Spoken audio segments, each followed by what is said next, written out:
Break ناظرین، اب ہم بات کریں گے ٹیکنالوجی کے حوالے سے. ویسے تو ہم بہت بات کرتے ہیں ٹیکنالوجی کی، لیکن کیا پاکستان میں ایک ابھرتی ہوئی طاقت بننے کی صلاحیت رکھتی ہے ویسے ہی ٹیکنالوجی یا پھر نہیں؟ مگر کیا ہمارے آئی ٹی سیکٹر کو درپیش جو جتنے بھی چیلنجز ہیں اور مواقع ہیں ان کا صحیح ادراک بھی ہو رہا ہے یا پھر نہیں؟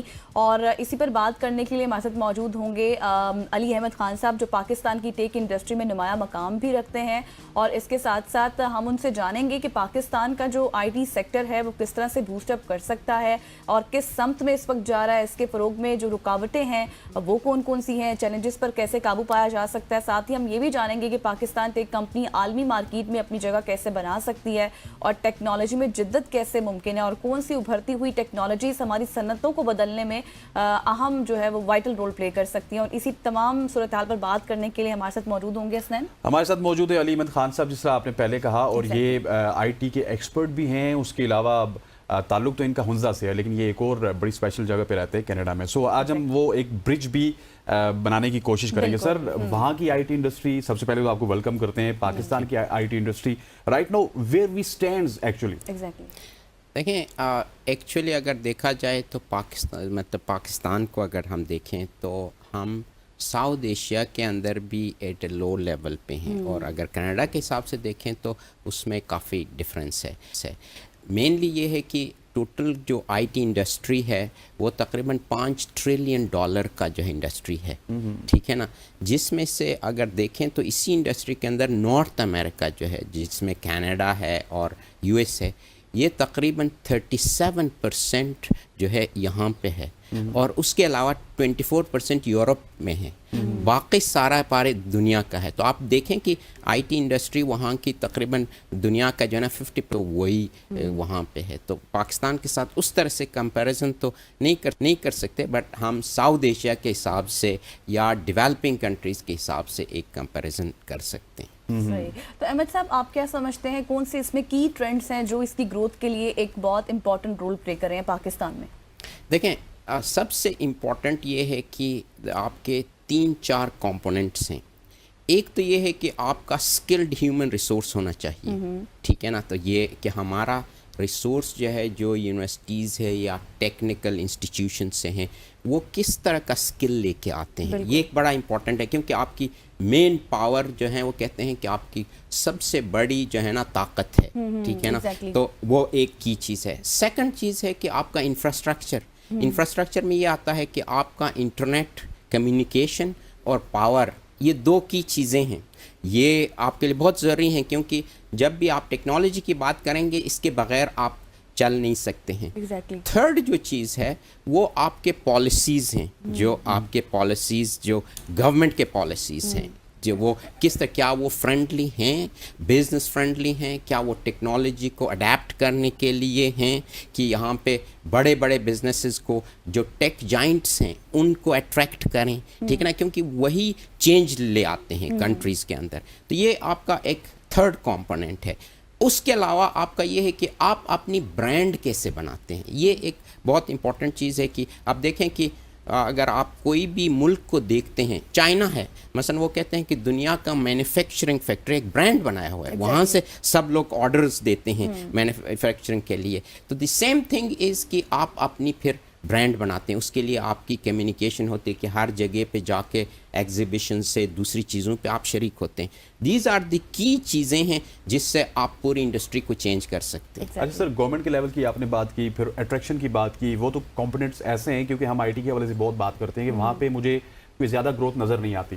لیکن کیونکہ you are I T expert, so آپ کو ہمارے ورکرز میں جو آئی ٹی کا کام کرنے والے لوگ ہیں، ان میں اسکل لیول کتنا زیادہ لگتا ہے؟ مطلب وہ اسکل لیول میچ ہو رہا ہے؟ دیکھیں، سب سے امپورٹنٹ چیز ہے کہ جب ایک تو آپ کا ہے کہ STEM کہتے ہیں، science, technology, engineering and mathematics, ٹھیک ہے. یہ آپ کے دنیا میں نا، اگر آپ نے ایک ہائر اینڈ پہ آنا ہے تو اپنے اسکول لیول سے نیچے، ایلیمنٹری لیول سے جا کے یونیورسٹی تک یہ کمپوننٹ آپ نے اپلائی کرنا ہے، STEM، ٹھیک ہے نا. ہمارے ادھر یہ کانسیپٹ نہیں ہے ایکچولی. انفارچونیٹلی اس کو ہمیں اپلائی کرنا ہوگا کہ فرام اسکول سے جا کے یونیورسٹی لیول تک.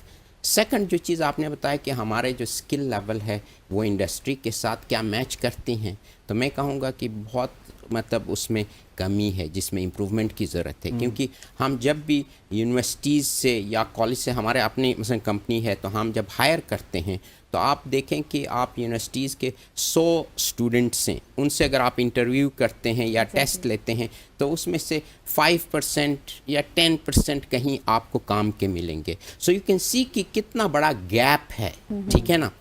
بٹ اس چیز کو ساتھ رکھتے ہوئے پاکستان جو ہے وہ فری لانسنگ میں تقریباً 4th-5th لیول پہ آتا ہے، مطلب ہمارے تقریباً 3 ملین جو ہے نا لوگ فری لانسنگ کرتے ہیں. لیکن آپ ابھی آپ کو اسکل لیول کا میں ایک کمپیریزن دے دیتا ہوں کہ یو ایس میں ایوریج جو فری لانسر کا جو ایئرلی وہ انکم کماتا ہے وہ ہے تقریباً $50,000 سے اوپر، ٹھیک ہے. ہمارے ادھر یہ ہے $1,850. اب آپ کمپیریزن کریں 50,000 ٹھیک ہے نا اور 1,850 ٹھیک ہے نا، تو مینس کیا چیز ہے جو کہ ہم اتنا کاسٹ کیوں ہمارا ڈاؤن، مینس کہ ہمارا اسکل لیول اس طرح کا نہیں ہے، اس لیول کا جو ہے نا ہم ٹیکنیکل ایکسپرٹیز نہیں ہے کہ ہم وہ جو ہے نا ڈیلیور کریں. آپ نے بتایا کہ روڈ بلاکس جو آپ نے بتایا جو پریونٹ کر رہے ہیں پاکستان میں ٹیکنالوجی کو، بٹ ناؤ اب ہم سولوشن کی اگر بات کریں تو how can they be overcome, ہم کس طرح سے اس کو اوور کم کر سکتے ہیں؟ پہلی چیز یہ ہے کہ ہم فرام اسکول لیول سے ہی آئی ٹی جو میں نے اسٹیم کہا science technology engineering and maths کو مینڈیٹری کریں، ٹھیک ہے نا، وہاں پہ فیسلٹیز پرووائڈ کریں اور نئے ٹرینڈز نئے ٹیکنالوجیز کو اڈیپٹ کریں. اور اس میں کوئی ایسا راکٹ سائنس نہیں ہے کہ ہم اس دنیا میں رہتے ہیں. ہم یہ دیکھیں کہ جو ڈیولپڈ کنٹریز ہیں ان کے ایجوکیشنل انسٹیٹیوشنز میں کس قسم کی تعلیم ہو رہی ہے، ہم تو اس سے ڈیٹیچ تو نہیں ہے نا. دی اونلی تھنگ از ہم سمجھیں گے کہ ہمارا جیوگرافی ذرا ڈفرینٹ ہے، ہمارا جو ہے ریلیجن ریلیٹڈ جو کمپوننٹ سبجیکٹ ہے وہ ذرا ڈفرینٹ ہوگا، باقی دی ریسٹ جو ہے آپ تو وہی ہیں، ٹھیک ہے نا. So what you can do کہ جو انسٹیٹیوشنز ٹاپ انسٹیٹیوشنز ہیں ان کے کریکولم کو اڈاپٹ کیا جائے. سب سے اس میں آپ کو اتنا کام کرنے کی ضرورت نہیں ہے، یہ تو کٹ کاپی پیسٹ والی بات ہے، کوئی آپ کو روکتا بھی نہیں ہے. ایک یونیورسٹیز کے اندر یہ لیول اگین ہمیں اپنے کریکولم کو ریوائز کرنے کی ضرورت ہے اس لیول پہ لے جانے کے لیے. تھرڈ جو تھنگ اس میں ہے کہ اپرینٹس شپ کہتے ہیں کہ آپ یونیورسٹی میں کے ساتھ جو ہے ان کو جاب کی طرف لے جاتے ہیں، آپ نے انڈسٹری کے ساتھ کنیکٹ کیا ہوا ہے. مثلا ابھی ایک یونیورسٹی ہے وہ سافٹ ویئر جو کمپنیز ہیں ان کے ساتھ انہوں نے لنک کیا ہوا کہ ہمارے اسٹوڈنٹس آپ کے پاس آ کے کام کریں گے وائل دے آر اسٹڈنگ، ٹھیک ہے نا. تو یہ چیز ہمیں کرنے کی ضرورت ہے. ابھی آپ کینیڈا میں اچھا یو ایس میں وہاں پہ یہ چیز ہے کہ بہت سارے یونیورسٹیز یہ آفر کرتے ہیں اسٹوڈنٹس وہاں اڈاپٹ اس کو کریں، اپرینٹس شپ کہتے ہیں اس کو، ٹھیک ہے نا.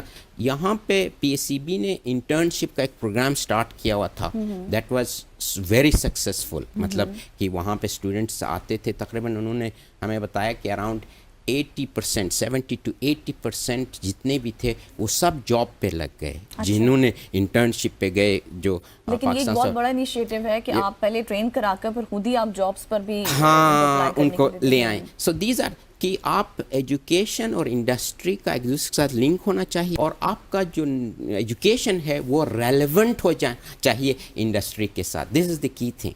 چلیں sir, thank you so much for joining us. Sir آپ آئے اور یقینی طور پہ تمام تر جو ہمارے سوال تھے ان کے سیر حاصل جوابات بھی دیے. خواتین و حضرات یہاں پہ وقت ہو چاہتا ہے ایک شارٹ سے کمرشل بریک کا بریک لیتے ہیں، واپس آتے ہیں. Stay with us.